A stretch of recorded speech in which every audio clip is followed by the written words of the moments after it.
everybody, and welcome back to my channel. My name is Darian, and today I am filming a very exciting video. I'm going to be talking about why I love the Strange the Dreamer series.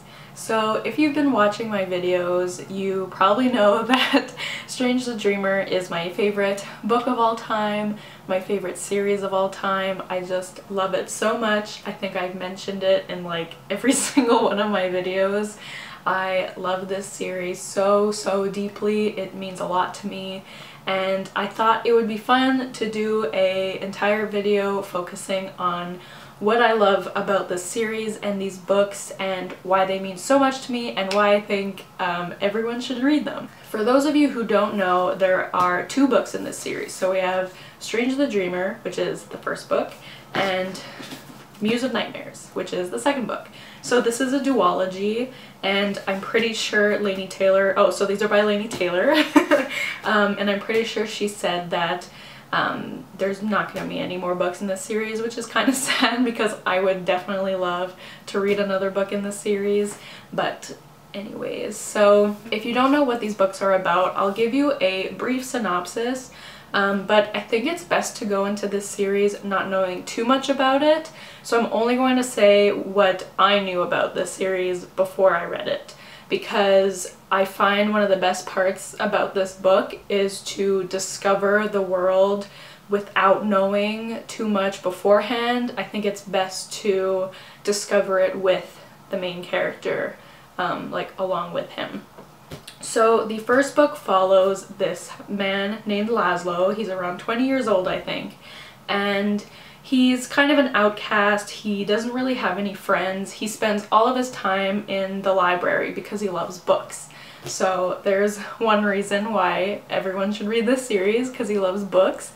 So yeah, so he's kind of a loner, kind of seen as like a weirdo, and he's always been obsessed with this lost city of Weep.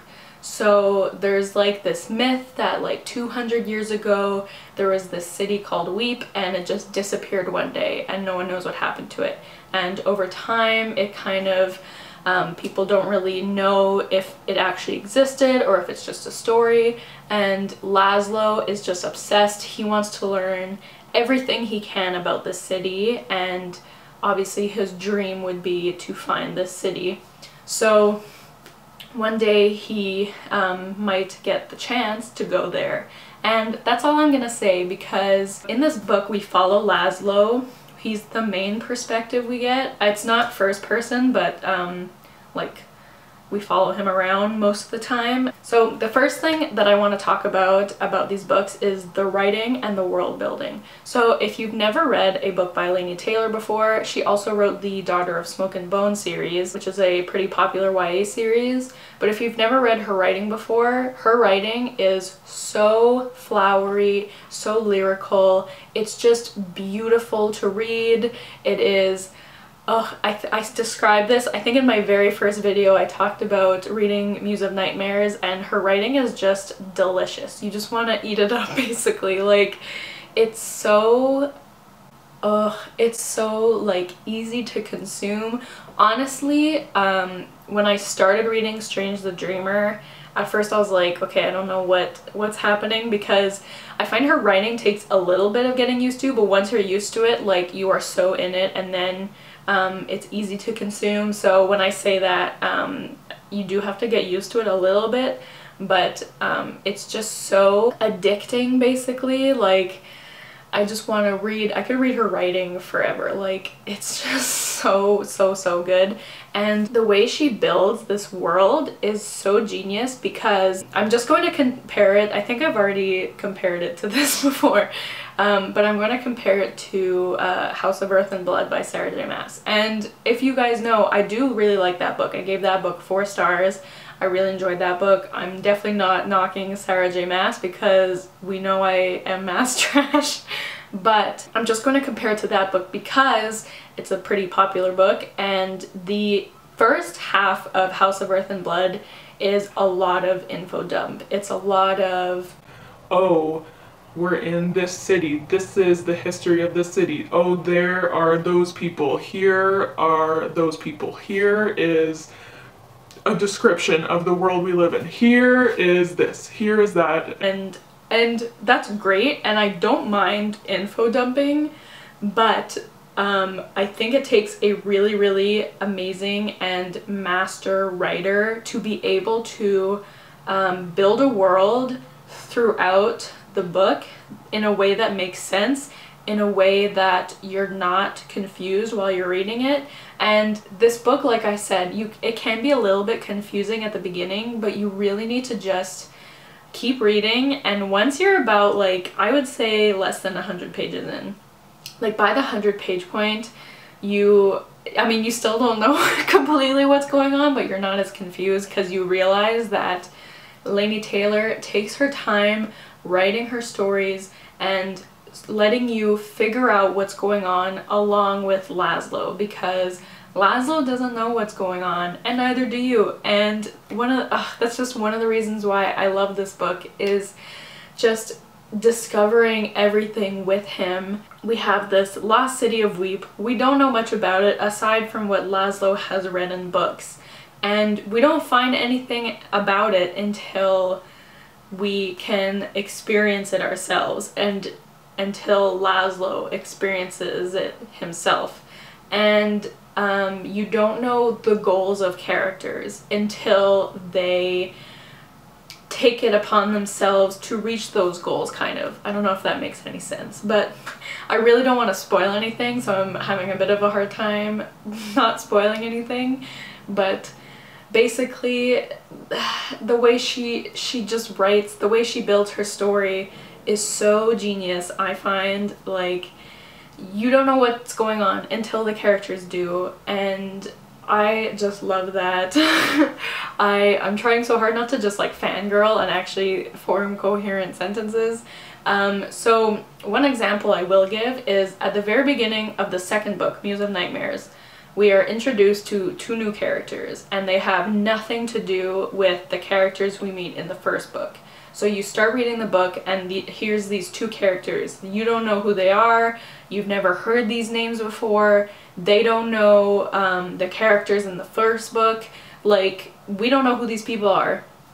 So you're starting the second book, and you're like, okay, like, I don't know who they are, and then, like, I think it's after the first chapter, then we go back to our original characters.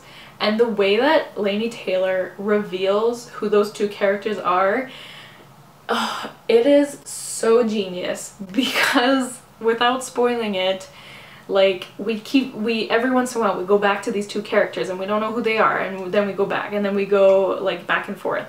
And then there's all of a sudden one chapter, and just in like one sentence, like such a simple sentence, I mean, not that everything is revealed in this one sentence, but like all of a sudden we're like, okay, wait, like there's an answer as to who these people are. And then it starts to make sense. Then you start connecting the dots. Like, it's just so well written, and she's such a genius. Like, oh my gosh, I just love how these books are written. And also, this is kind of gonna go into my next point, which is the characters. I love these characters so much. I love each and every one of these characters. Even the ones you're not supposed to like, I love them. We have Lazlo, who is the purest cinnamon roll on this earth, even though he doesn't live on Earth, but in the universe, basically. He is just such a good-hearted person. Oh my god, I need to, like, my voice is cracking. But yeah, he just cares so much about people, and he's so selfless. He just has the biggest heart. He's so curious. He's so willing to learn.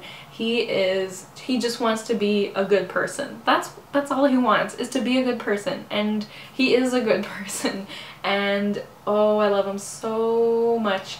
And then we have Surah, who is the main female character in this book. And Surah, like, when you first meet her, you don't know much about her. Again, like I've been saying, you don't know much about anything until it's slowly revealed to you.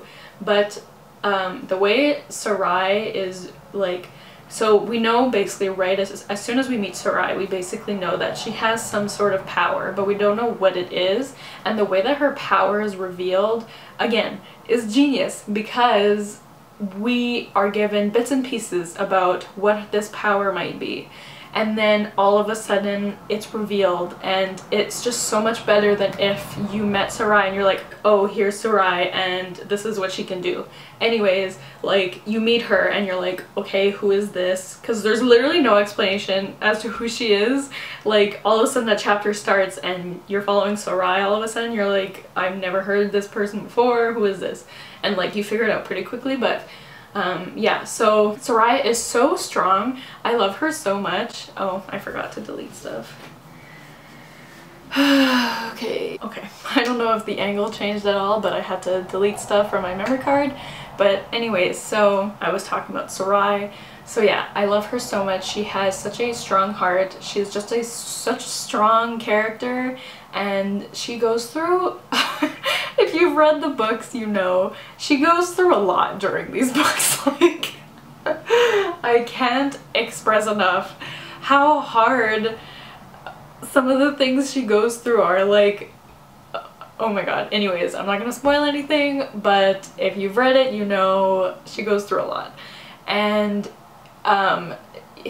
it's just, again, you find out a lot about her throughout the book. And also, so some of the side characters, we have Sarai's, they're not siblings, like they're not related by blood, but they consider each other their siblings, and when you read the book you'll learn more about this. I don't want to explain it too much. So each of them, they're the side characters, they have their own little personality, and they're all great. But the one I want to talk about is Minya, and Minya is kind of, I think you could consider her the villain of the first book, really. And again, I don't want to say too much, but when you're reading the first book, you hate Minya. Like, Minya is just evil, basically. Like, she is so selfish. All she wants is to benefit herself. She doesn't care about anybody else, and she's just evil. She basically makes it her mission to make especially Sarai's life miserable. So you're reading this book and you're like, wow, I hate Minya. The book ends, you're like, I really hate Minya.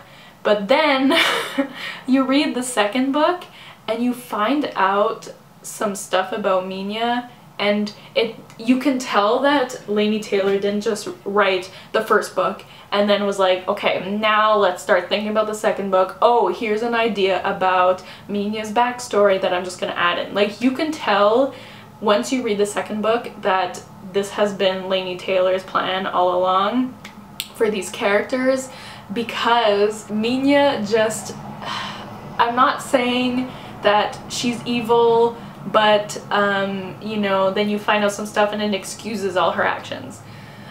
But at the same time, there is a reason for the way she is, and she is just such a complex character. She's one of the most complex characters I've ever read, really, because she kind of seems one note in the first book, like she's just evil, like it seems like that's who she is. She's just this evil girl.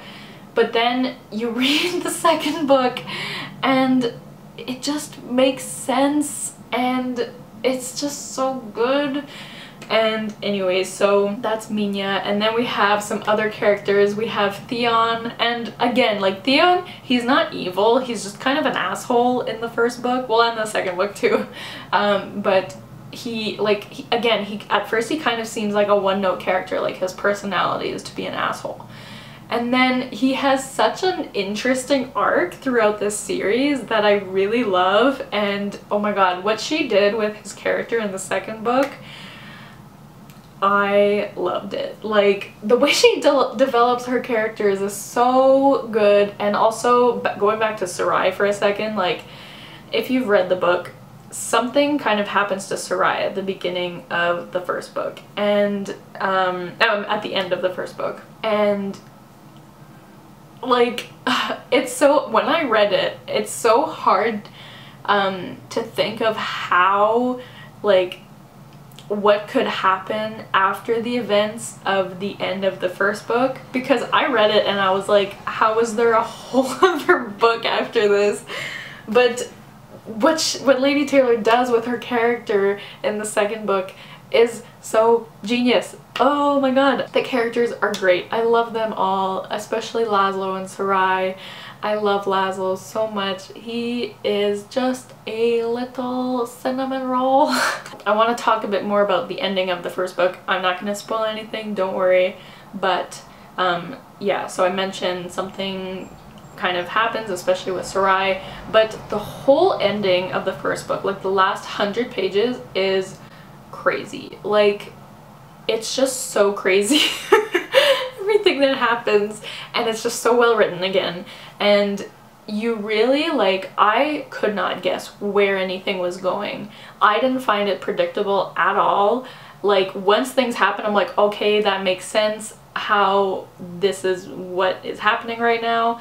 But it's not like I was reading the book and like, oh well, this is how the first book's gonna end. Like, I find it's not your typical like fantasy YA book.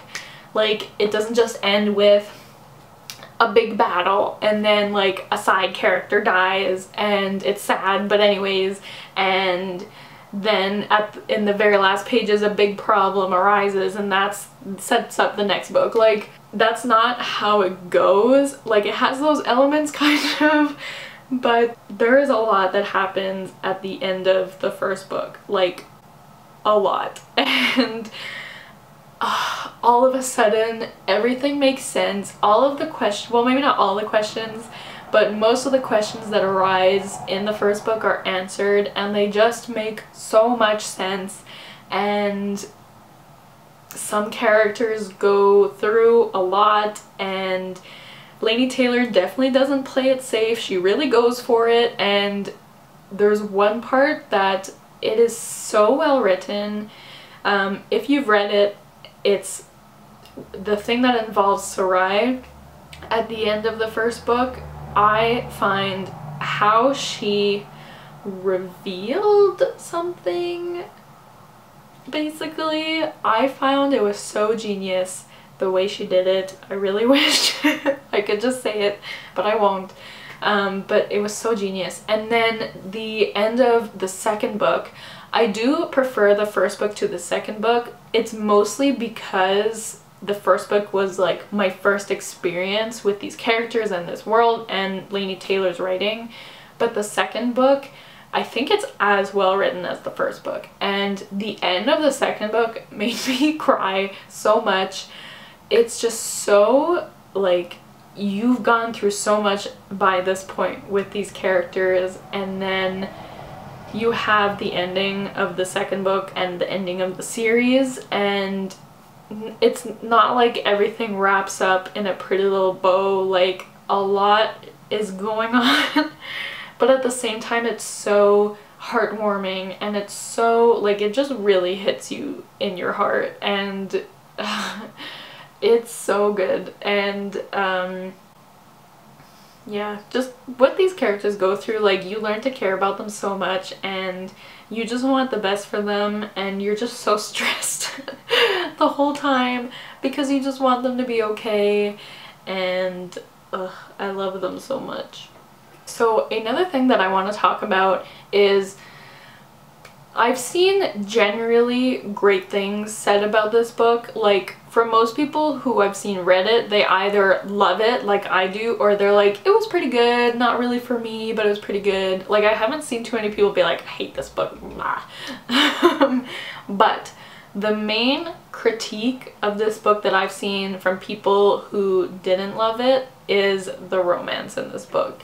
And the reason is because this romance is very insta-love, and once it happens, it kind of takes over the plot of the book for a little bit, and I can understand why this bothers people, because you're so invested in what's going on, you just want to know what the heck is going on, and then all of a sudden there's a romance. And for some people it ruined the book, and that makes me so sad because I find it really added to the book, because yes, it is insta-love, but at the same time, it makes sense, and I just find the romance so sweet and so pure, and oh my god, it just made me so happy to read about. And it's not just like, oh, here are these two characters and then they spot each other across the room and they're like, there they are, that's the one for me. Like, it's not like that.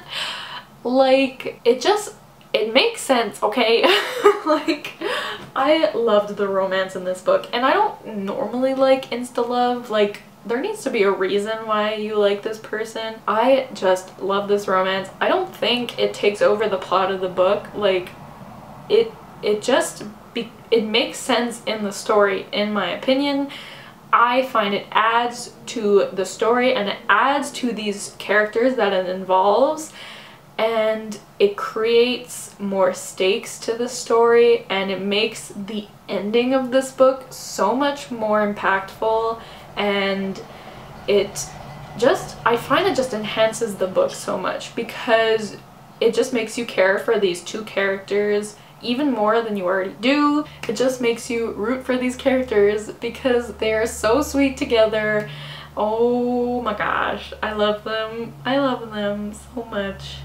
So yeah, if you don't love insta-love and you like fantasy, I would still recommend this book, because just the way Laini Taylor writes it, I find it makes sense in the story. I don't think it ruins the story, but I know some people think that, and I'm not trying to like say my opinion's right and theirs isn't, but I just love it so much.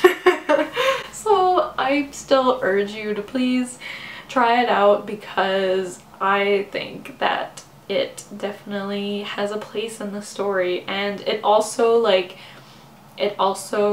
is a big part of the second book too, and I find it adds more to the characters. I find, and I'm not trying to say like there has to be a romance to add stuff to the characters, like I'm not trying to say that, but I find it adds to the story, it adds to the characters, as I've said a million times, and it was just so like, it made me feel all warm inside reading about, and I was like, oh, look at these two cute little people, and like, and also like, it's also not like a traditional romance, and that it'll make sense when you read it. Like, there's a difference between this romance and most romances in books.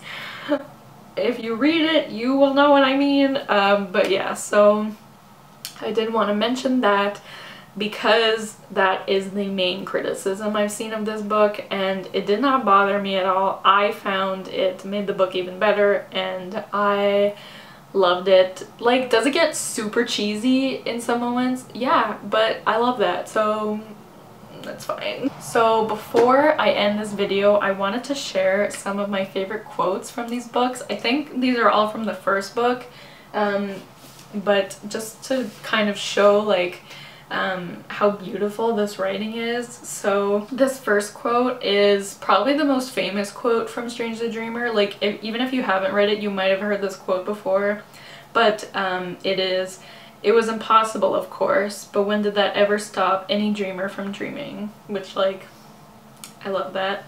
And then this is a quote about Lazlo near the beginning of the book.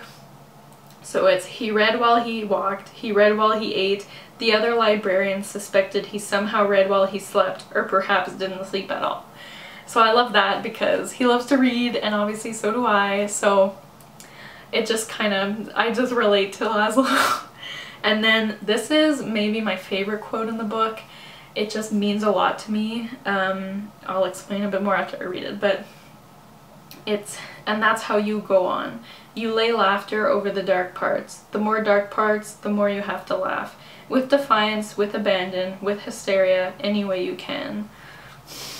Like, it's just so, that really meant a lot to me, just because, like, not to get too deep right now or anything, but I do have really bad anxiety, and I've definitely gone through a lot of dark parts in my life, and just reading that, like, it kind of gave me a bit of hope a bit, because like whenever you do have dark times in your life, there's always something that you can find to make you happy and to make you laugh, and if you find those things, then it'll help you so much. And yeah, I just really love that quote. So yeah, so that's why I love Strange the Dreamer.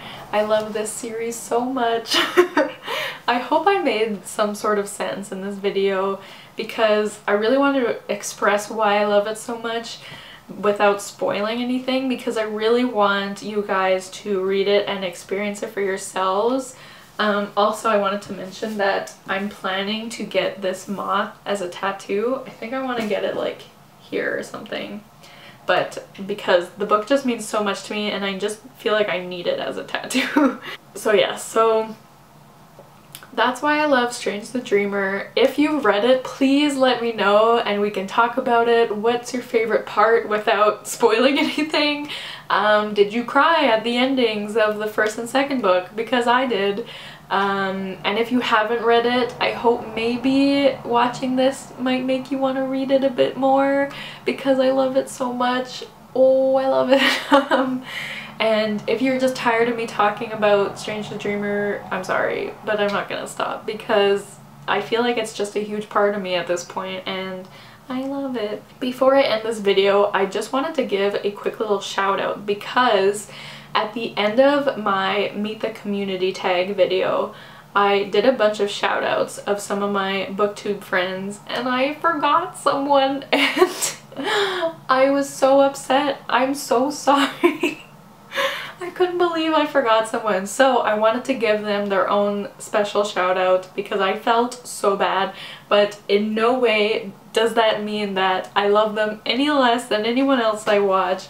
My brain is just stupid. I am so sorry. So please subscribe to Edis from Read Me Free. I will leave their channel down below. Please go check them out. They're amazing. Their videos are amazing. They're so sweet and lovely and I love them. I love talking to them. Also, it's their birthday soon. Go wish them a happy birthday and subscribe to their channel and watch their videos because they're amazing. I'm so sorry, Edis, for forgetting you. I'm so sorry. I love you. Yeah, so please go check them out. They're amazing. I will still be leaving links in the description to help the Black Lives Matter movement continue to do what you can for that, because, you know, we can't just stop talking about it. It's still important. It is always important. So yeah, please check out those links. And yeah, that's it for today. My links will also be in the description for my Twitter, Goodreads, and Instagram. And I will see you guys soon in another video. I hope you enjoyed this one. Thank you for watching. If you watched this whole thing, please leave a blue heart in the comments below. I've seen people do this and I really want to see who watches my videos until the end, so leave a blue heart. So that's it. Thank you guys so much for watching, and I will see you soon with another video soon. Bye!